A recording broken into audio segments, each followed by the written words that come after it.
Hi ladies and gentlemen. Right, I've just been watching a couple of videos by Tracy Loves to Scrap.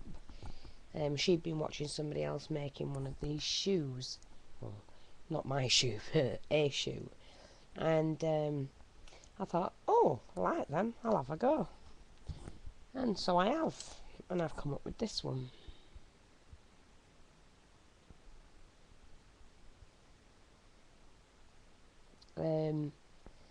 The thing is, I didn't have a pattern for it. I've cut it freehand, drawn it and cut it freehand, and I just thought I'll show you my shoe, like that. And what I've done is I've done I mean, it's not perfect by all means, but I will take a template off of this if I wanted to do one again.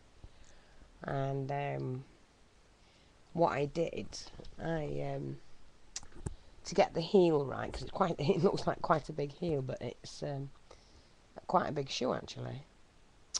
And I just used one of my gel pots to stand on the edge of the card, and then drew half a circle, and from then on I just shaped it the way I wanted it, and cut two pieces out of the sole.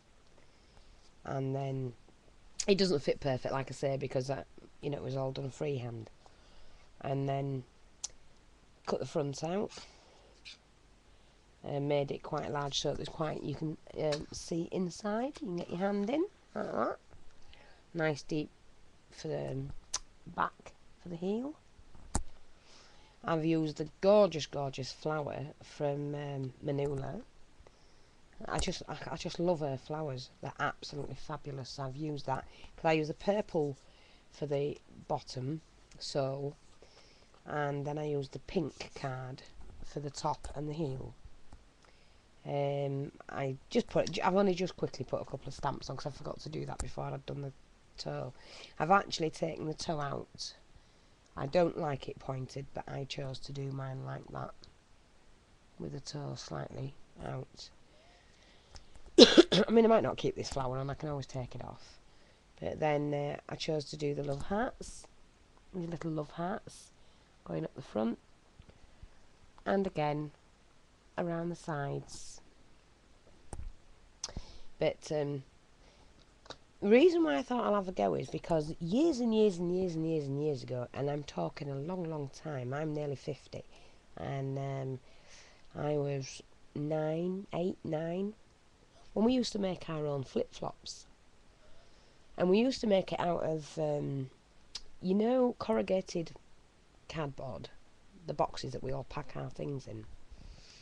Well, we used to use that and cut out the shape of we used to draw around our feet, cut out the shape of that, and then we used to cover it and sew it with material, and then put another piece underneath. It was a piece of cut lino that my dad used to cut out for us, and then we'd glue that. What we'd do is we'd take, just let me show you, we'd take the shoe, right, I mean this is my hand drawn one, but we'd take the base, the sole, cut that out of corrugated, then cut the same piece out of lino that we put underneath because it was waterproof, even though we only wore them in summer. And then, like I say, we would cover this one with material, attach the bottom one as well.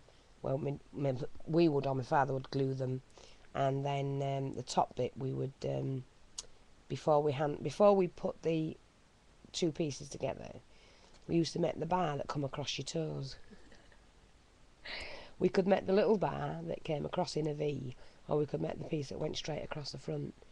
And then my mother would get us some binding, really strong binding, and it was already folded, so it was easy to do, and we used to just bind around the slipper. And we used to make our own, well, not slipper, flip-flops. We used to make our own, so quite enjoyed doing them. Like I say, We've made everything all our lives. I can't remember anything that wasn't handmade. If it wasn't furniture or Christmas decorations, there was something. Very, very, very rare did we ever buy anything. We grew our own fruit and veg. Mother was she wasn't a baker, but she used to bake. My father used to bake. He always made the bread. It was just everything. It was all done by hand. And it went round so far, because there was 10 of us, including my mum and dad. And then we used to get loads of visitors, so there was always somebody else to feed, but we grew everything. And we made everything. And it was fun. And we learned so much. So that's why I was able to cut that out. And I'm quite chuffed with that. I didn't mean to rabble on a bit. I was just trying to explain to people. Today, a lot of the young ones, it's too easy for them. In some respects, and I don't mean that detrimental. I'm just saying, things come too easy to you. Very few people do it. In fact, I hardly know anybody now that grows their own vegetables. I don't know anybody that grows their own fruit. They're not here anymore. They're all gone, long gone. They don't even wash their own cars. It's everything was done by hand, by your family, and it's just sad it's all gone. So hopefully some of the crafts I'm bringing back, as well as others, because I know there's lots of us, it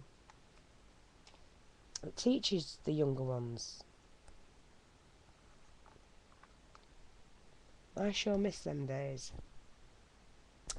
But anyway, there you see my shoe. My homemade shoe, inspired by Tracy Loves to Scrap. So thank you, Tracy.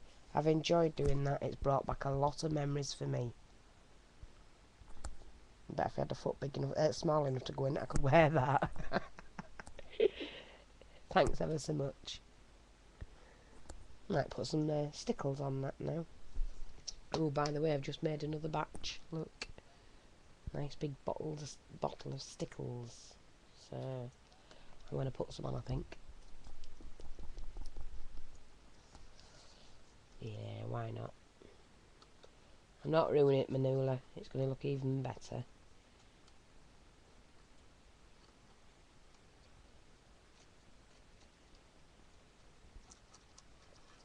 Bit of glitter.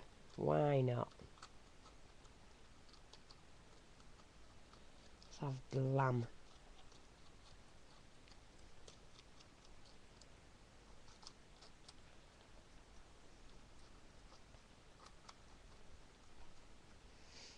There you go. Look at that. Homemade glitter. Homemade stickles. And why not?